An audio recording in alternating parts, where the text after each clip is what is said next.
is what you're saying, doing, how you're acting, and the decisions that you're making really in your Yes. child and only in your child's best interest? Because when they are, it often means as parents, we have to suck it up. We have to feel the pain. But it shouldn't ever be a weight on our children's shoulders. They've got their Absolutely. own grief journey to travel on this.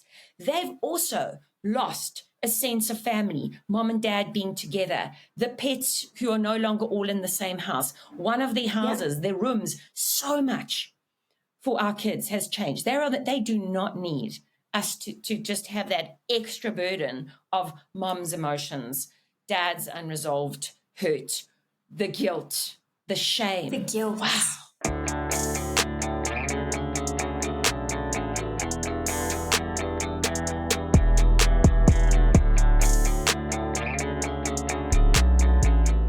Hello and welcome to Blending and Mending. On the podcast today, we have Naomi Holdt, psychologist, speaker, author, mom. I don't know how you do it all. So Naomi, thank you so much for being with us on the Blending and Mending podcast. Oh, Chantal, it's so exciting to be here. Thank you for inviting me. Oh, absolutely. So I was saying to Naomi when I reached out to her, I've been following her profile for a while, and she was actually a speaker at our children's school, and I thought I have to get her on the podcast. So Naomi, thank you so much. I'm just looking forward to your insights and what we're going to be chatting about today.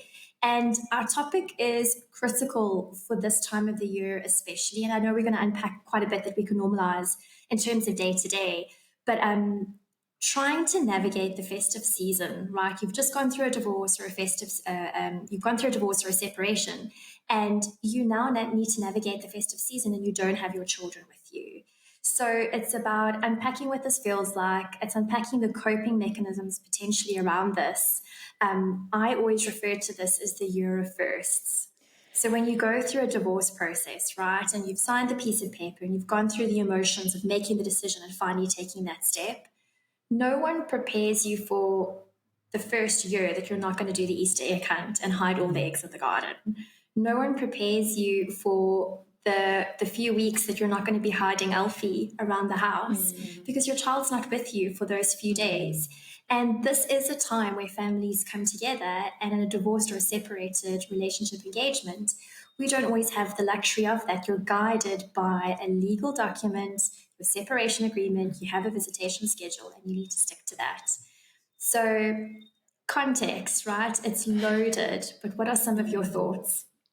Absolutely. And I mean, even just with you speaking there, I could feel the heaviness and I think we need to reframe separation and divorce. It's a grieving process because you're grieving so much of what you've known, so much of what you held dear, so much of what created these amazing memories for you and your children, your own sense of family. And it's changed. What you've known is gone. And firsts in any grief process are the hardest. The first birthday, that's not the same. The first festive season. So whether you're actually grieving the physical loss of something or you're grieving a sense of something like family or the physical presence of your kids, who, yes, usually, I mean, aren't our kids the ones that they just make Christmas, which makes, Absolutely. And so often when we are grieving, again, grief across the board, it's those happy times that we feel that grief, that pain, that hurt, so much more intensely. And wow, it's hard. And yes, it does slowly, it's not that it gets easier, it's that I think we learn to navigate it. But these firsts, I mean, let's just call them what they are. They are the lowest, deepest, darkest, they're hard. Absolutely. I remember my first year of not having my daughter for Christmas, and it feels so unnatural to not have your children with you. Like you're saying, your children make Christmas for you.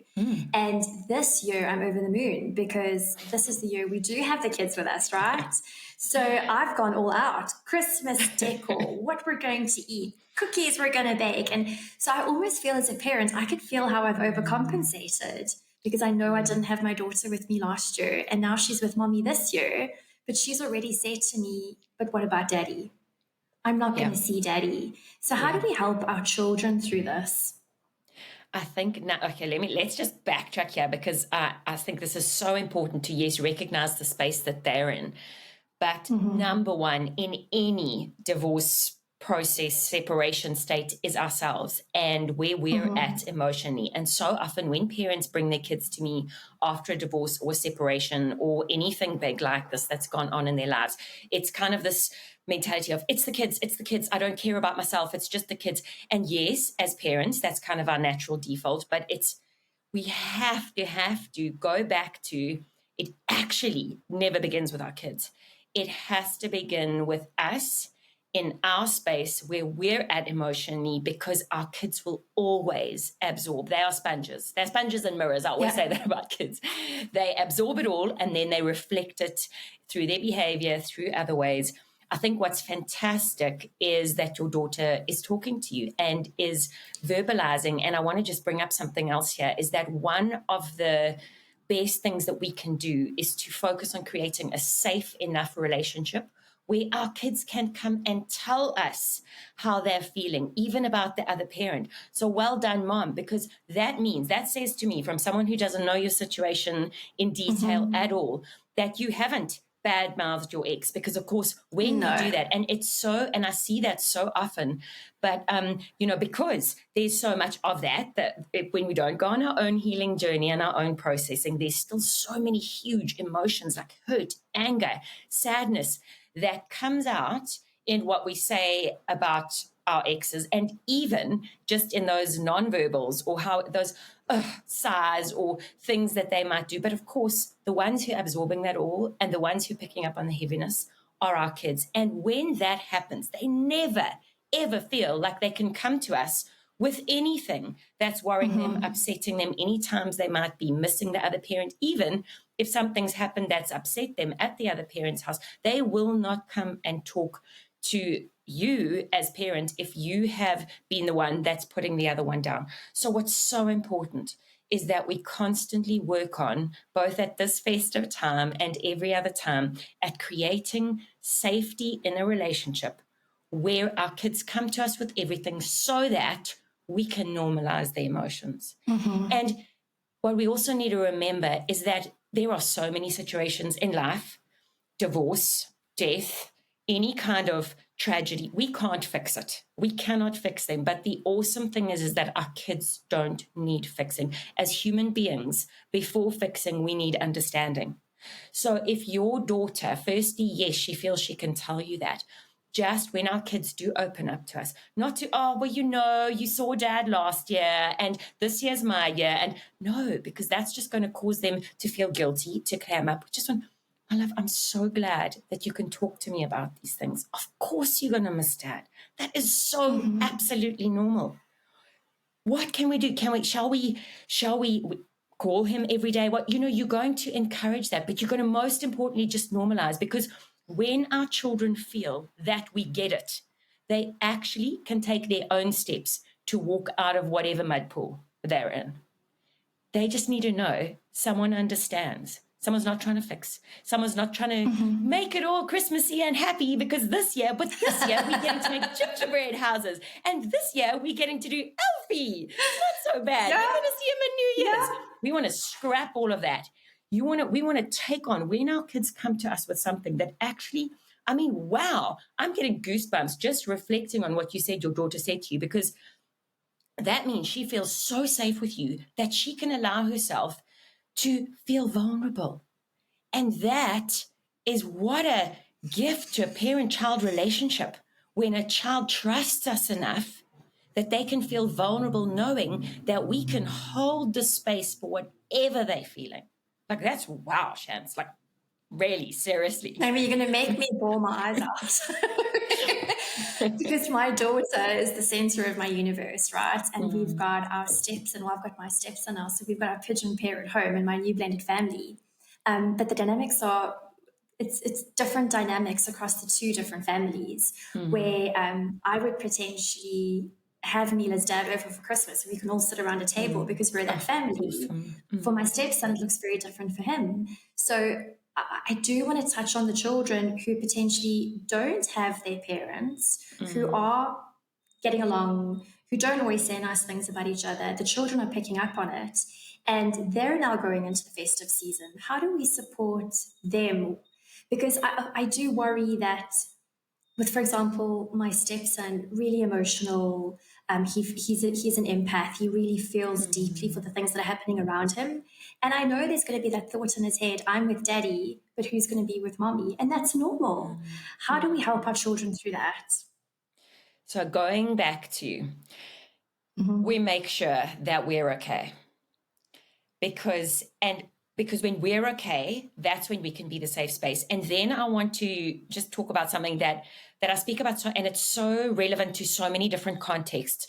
In psychology, we talk about the circle of control. In parenting, and in my book, I talk about the parenting donut, because I don't know, I'm a visual person. I like to think about it's the same kind of picture as a donut. If you imagine, it's food. I don't know. It's good food. It's sweet food. It's awesome. So we really got to think, and so often we focus on that external circle, and that's all the things we cannot control. Things like how the other parent may be reacting, what they may be saying. We cannot control what our kids do. I know sometimes as parents we think we can control. No, we can't control our kids' behavior. We also can't we can't create or control their emotional space, but we can make sure that everything we do and say, everything in our circle, which is just all the things related to us, that those are things that constantly go back to creating a safe place where there is that relationship. So in your case, it may just be that, again, you normalize those things for him if he does express it. And if he doesn't, and you can see, because of course, the closer we are to our kids, we can kind of tell where, and maybe it will be in a quiet moment that you just reflect to him, it's pretty hard not being with mom.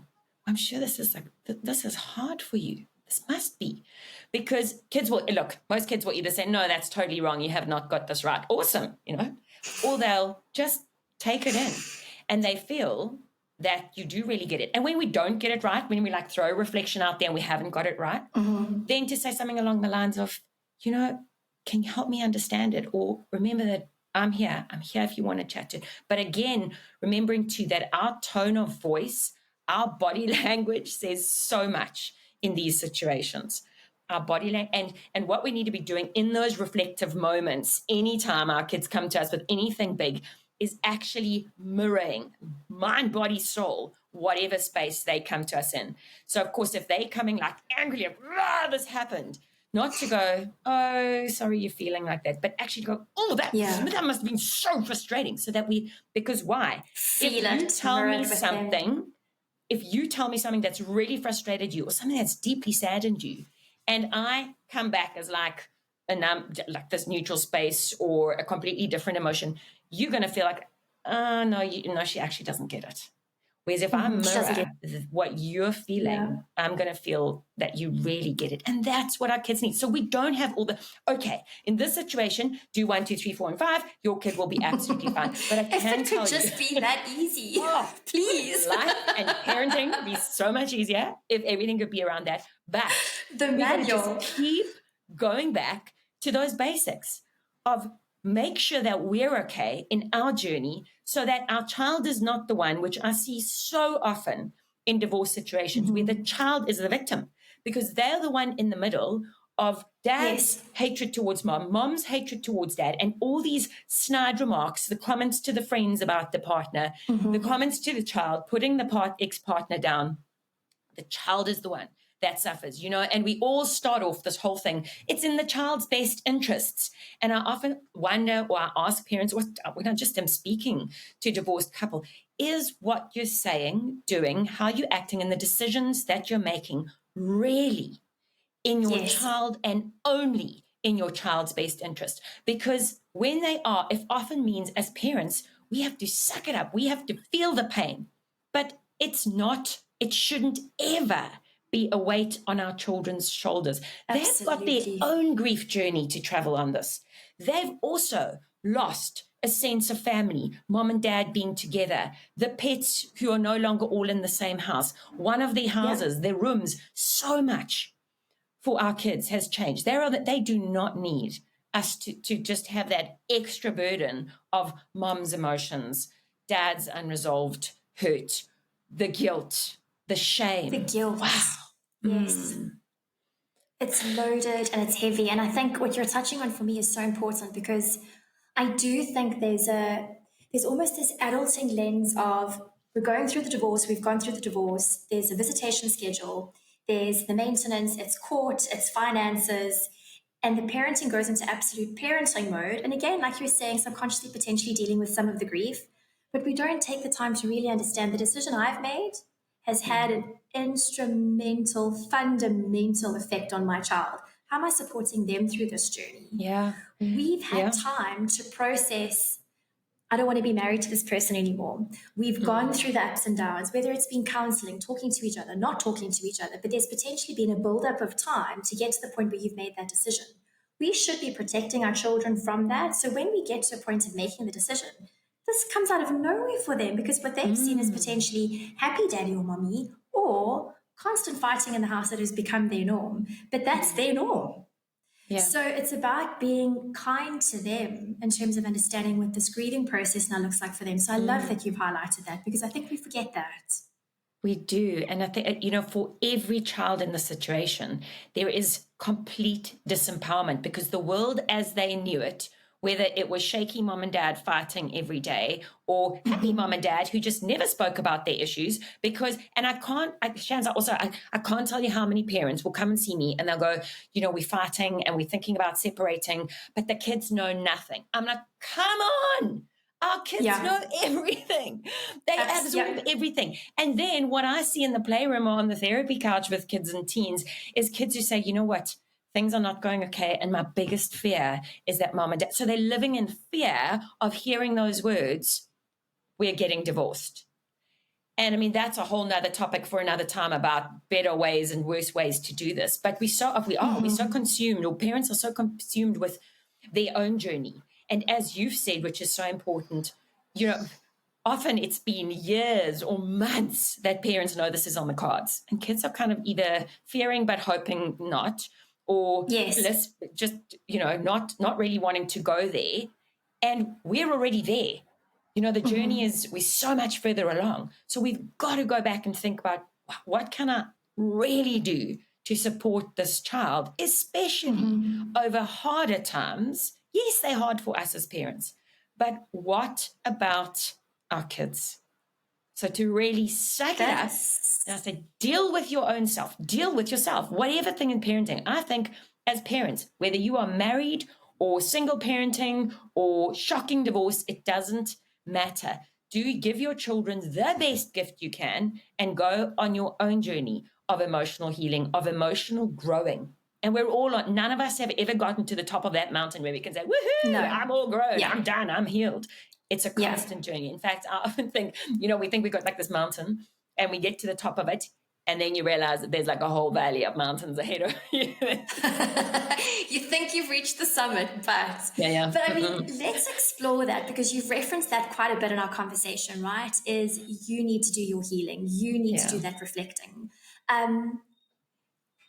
I think sometimes we get so caught up in the chaos around us and the drama and the emotions and the bills that need to be paid, and again, the legalities, and it's almost the practical transactional engagements on a day-to-day basis that we don't stop, look in the mirror and say, how am I feeling? What is a trigger for me in terms of this situation? If I'm really struggling over this time, what is this triggering for me? And move through that. So how do us as adults get to that space of vulnerability to say, I don't think I'm okay and I need that support. I need to heal. I think obviously the first step is just recognition, and it takes courage and bravery to own our stuff and put our hands up and go, okay, I'm taking the step.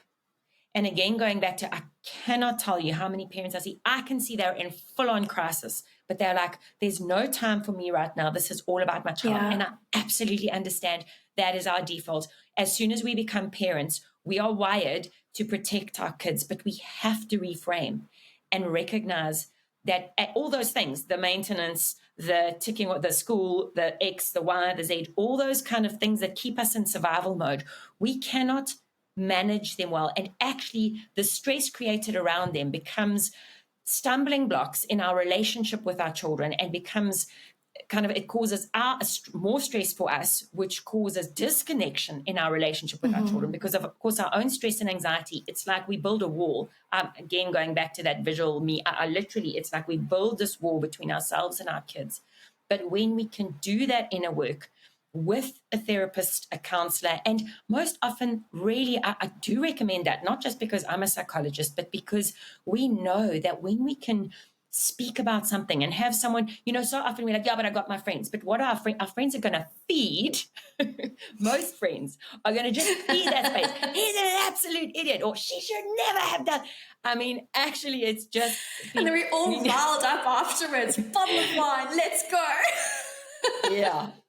So really, to find someone who can kind of be that like bouncing board, that soundboard, someone that absorbs it all in a safe space, where we can process what we've been through, where we can feel like we can grieve.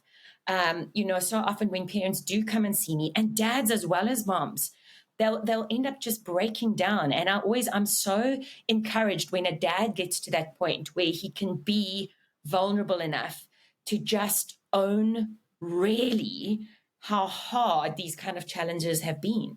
Because when we can do that, that's where healing begins, in that vulnerability, which then, of course, allows us to go back to our kids and be vulnerable and more connected with them in whatever space that they're going through. No, it's so powerful. But like you're saying, the first step is that recognition, and then allowing yourself to feel what you need to feel, to get lost in those emotions of what that healing is going to look like. Because sometimes it's damn hard. So hard. Most times it's damn hard. And the other thing that I often hear, and I totally understand this, is that parents are in such pain that they fear pausing or shifting, kind of pausing that survival state to allow those overwhelming emotions, because they're worried that they won't actually get up from that state. They'll just be so overwhelmed.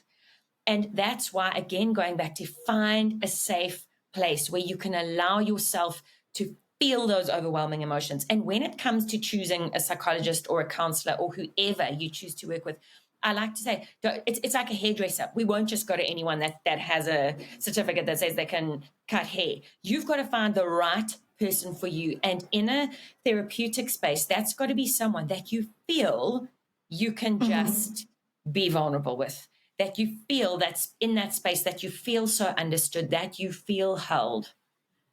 Oh, that you feel held. So you can let those guards down and just really, those guardrails, and just be in that space, feeling again what you need to feel for yourself and for the benefit of your children. 100%. All the self-work is really the benefit of our children. Self-work is hard. It's so hard. But wow, when you look at your children and know that what you're doing is setting them free, well, then for me, that's awesome. I'll do as much couch work as I need to say, if I know that it is helping my children live a different life, a freer life from whatever I may be needing to work through. Absolutely. And then again, for me, that's a dot connect back to control. I can't control what's happening in the other parent's home. I can't control what is being discussed there, but I can look after myself. I can heal myself. I can take control out of this dynamic to be the best person I can be for myself and for my children. Just so powerful. And Naomi, that is enough. Yes, that is enough. Like, no, but what? I've still got to do this. No, and again, this is like a goosebump moment for me, because we can't control anything that happens, that is said outside, anywhere else. But that safety that we can create, going back to that word, so that our children can feel held in our relationship with them, that is in our control to do. And that is all they need. That is enough. Children who have a parent who is aware enough to be on the, not healed, to be on the healing journey, so that they can show up for their children in whatever emotional space their child may need them to. Sure, that's beautiful. Not healed, but healing. And the thing is, it's like you were saying, you get to the top of the mountain, there's always going to be more mountains to climb, but you need to take those first steps. Now, Naomi, I know you mentioned, I mean, we spoke about the child, over the festive season, how the adult can step into that and try and support their children through what they might be feeling.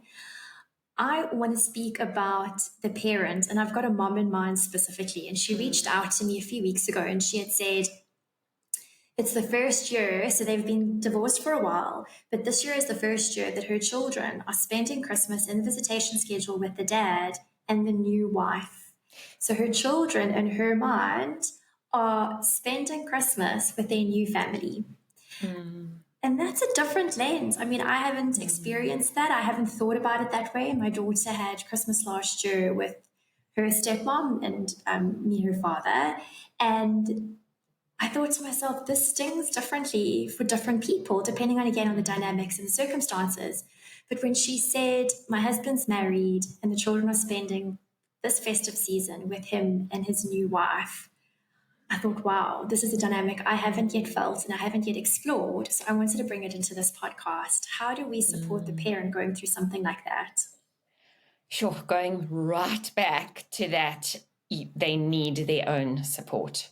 So absolutely, because there's such huge things, emotions and emotional spaces, that sense of things that could come up, of course. And as you said, everybody's different. Everybody's journey is different. Everybody's relationship with their kids, with their exes, with the ex's new partner is going to be different. But it's going to bring up every insecurity lightly that you've ever had when you're going to be doubting yourself, questioning yourself, feeling not good enough, wondering how is this other person, are they supporting my child? Is my child happy? And of course we want our kids to be happy, but there's also in this kind of situation, I can imagine a deep pain when you think maybe they're having such a wonderful, happy time. If I haven't explored my own journey of hurt, I'm going to feel even more hurt thinking that my beloved, precious center of my universe is having a really happy time with my ex who may have hurt me and their new partner who obviously is the thing that I couldn't be. And so, wow, the amount of pain, hurt, grief that is going to be experienced in that situation is going to be overwhelming. So very important to get your own help to process, and at that space where you can just feel and explore. And of course, why it's also neutral and therapeutic supportive spaces are so important is because so often when we feel so overwhelmed, we actually don't have the words. We don't even know how we're feeling. It's this hollow emptiness, feel like daggers are in the heart. It's too overwhelming to put words to. And safe spaces can help us find those words. And we know that even when I just have words to describe how I'm feeling, actually I can start processing and make shifts in my brain so that I can start feeling differently, seeing this differently. But that's just so important. So own that grief, own that sadness, allow yourself to feel it all, because of course with grief, there's no time limit, there's no right and wrong. Just feel it all. But also remember that all emotions, no matter how overwhelming they are, they're like waves. They come and man, we feel like we're going to be swallowed up alive at the time. But we have to, and depression sets in when we feel like that wave is never going to reach the shore. But all waves do reach the shore, and then they become foam. And we've got to kind of hang on to our surfboards until we reach that shore. It comes. I love that analogy. So one of my podcast guests had said the exact same thing. When her and her husband had separated, she said, it was so overwhelming that you can't imagine what life is going to look like tomorrow, because this was my life. Now it's not there anymore. How do I get through this? How do I find myself again? How do I manage the house? How do I support the kids? And it's like you're saying, it's this wave. It needs to crash. There needs to be foam, and it's going to settle. But it's about reminding yourself that this too shall pass. The journey there, as their name, is when you're in it. You don't want to hear that, right? You You're don't like, want to bloody hear it. hell, bugger off. You don't want to hear it because you're like, what do you know? I'm the one that's hers. I'm the one that's going through it. Yeah. Don't tell me this is going to pass. So maybe this to me is a bit of a dot connect back to, you referred a lot to grief and feeling that grief. Can you take us through maybe a bit of a grief cycle or tips in terms of how to feel that grief if you don't have access to a psychologist? Maybe just something that comes top of mind to you in terms of how to navigate that journey. So I think a part of that, but before I get into that, I want to touch on something that you also said, that kind of you feeling overwhelmed, you just don't know what the next is going to look like. But it also connects to this, how do we go through this grief? As I always, when there's anything big happening in life, I like to revisualize it, there it is again, as like a mountain that we have to climb. And so often that mountain can just be so overwhelming, and we're completely floored, flattened, by thinking about the steps that we're going to have to take because we can't even see them. And I almost like to think of it as these wild horses just running riot out and charging away in our brains. We've got to rein them in, focus only. And sometimes in states when we're so overwhelmed and it's about survival and getting through each day, like bring it right back. And depending on how well you are coping or not coping, go back to sometimes, and whether it's, looking at the grief process, this is it. Sometimes it's about, okay, what do I have to do today? And only thinking about how I get through today. If it's really bad, it might be, what do I have to do in this very next hour? And focus only on that, because that's how we climb a mountain. We bring it back. When we're so busy worrying about every other step on the mountain that we can't even see, we're going to trip over the one that we're trying to take right now. Sure. Rein it back. What is happening right now? What do I have to do right now? And yes, how am I feeling right now? And when it comes to connecting the dots for ourselves, it's not just about having that emotions word. It's actually about the physical sensations in my body. Like, where am I feeling it? Is it in my chest? Is it in my breath? Am I feeling shaky? What is going on physically? Because we also know that any kind of nervous system dysregulation or overwhelm or trauma or loss, what happens is that it's like our brains and our bodies disconnect. So part of the healing process is reconnection. And so much of that, which is underestimated, is literally just going, okay, right now, this very moment, what am I feeling in my body? And I use the words tuning in, because of course, when we're in survival mode and we're feeling overwhelmed, we're tuning out. We're in hyper arousal. Go. Again, go back to finances. This is happening. That's happening. Yeah. I'm feeling so hurt and overwhelmed by this, that. Just tune it in. Find your breath in a quiet spot and connect what you're feeling to the physical sensations in your body. And then, of course, on a really practical level, do something healing that we know kind of reconnects mind and body, like taking a walk in nature, doing yoga, those things. Even from a therapeutic perspective, there's even been so much research on those kind of activities to reconnect and to calm our nervous systems.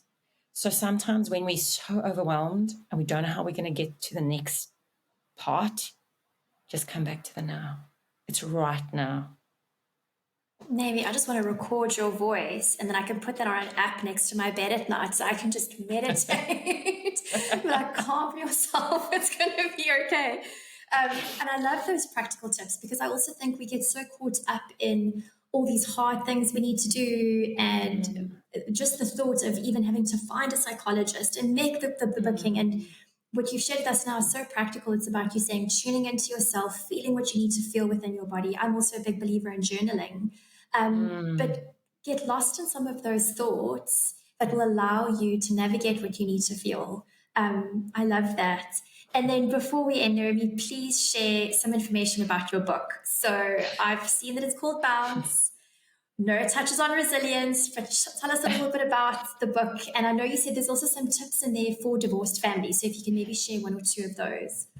Yeah, so at the back of the book, there's a whole lot. There's 3 sections to the book. There's kind of the intro, beginning section, and then the middle section is 20 attributes. And here's the thing: we so often we're like, oh yes, I want a resilient child. What do I need to teach my child? And go back to no. These are about things that we need to do as parents to strengthen our relationship with our children, because we know that resilience and healing, all healing, doesn't happen if I say, okay, here's step 1, 2, 3, you're going to be healed. It happens within a deeply connected relationship in which our children, or even, whatever relationship, even our adult ones, that we can feel safe. So there's 20, we call them attributes, like really practical, not these like, woohoo, if you're looking for a scientific book, and yes, it's very much based on neuroscience, but it's not going to be quoting every second line is not like a research stat, or it's really parent to parent. No, none of that. It's like a parent to parent, heartfelt. There's stories of my own patients, my own kids, me and my mom journey. So it's just meant to speak to the everyday human parent. And it's not these things that, again, going back to, because life is so overwhelming, especially for parents who are trying to navigate parenting as a single parent. So the tools and the ideas are not these like, oh my word, I'm never going to get this right. They're like really simple things that we can infuse into every day. They're reframing our children's behavior. So it's stuff that excites me, because it wasn't a childhood that I had. And I deal with, and of course we've seen it post-pandemic in the last few years, that the mental health issues in ages across, all ages and across the globe have just shot up, especially anxiety and depression. So, of course, we know that resilience, if they have the foundation of resilience, difficulties and challenges like that are that much less. So I know that as best I can, I want a life free of anxiety and depression for my children. So what can I do about it? And here's that there's just so much that we can do in our everyday parenting life. So super exciting. And then the third part of the book is, it's things like having big conversations with our kids, dealing with grief. And I talk about obviously the loss of someone, but so much of that is also can be related to situations like grief and loss relating to our family, or the family that we used to know, creating a new normal.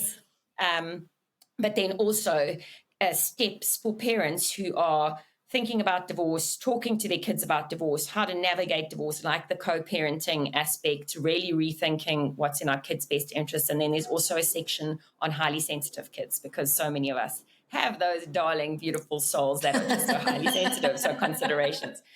So that is it. That is what's in the book. But yeah, it's something for me that is so important, that looking at all these challenges that our kids face in life. And, as I also say in the beginning, I think one of the hardest things, and it touches so much on this conversation, is that as parents, we know our kids they're going to get knocked down. We've gotten knocked down. Life is never going to be without those lemons getting thrown at us. And one of the hardest things is that as parents, so often we just have to stand on the sidelines. We can't get into that ring and fight the fight for our kids as much as we want to.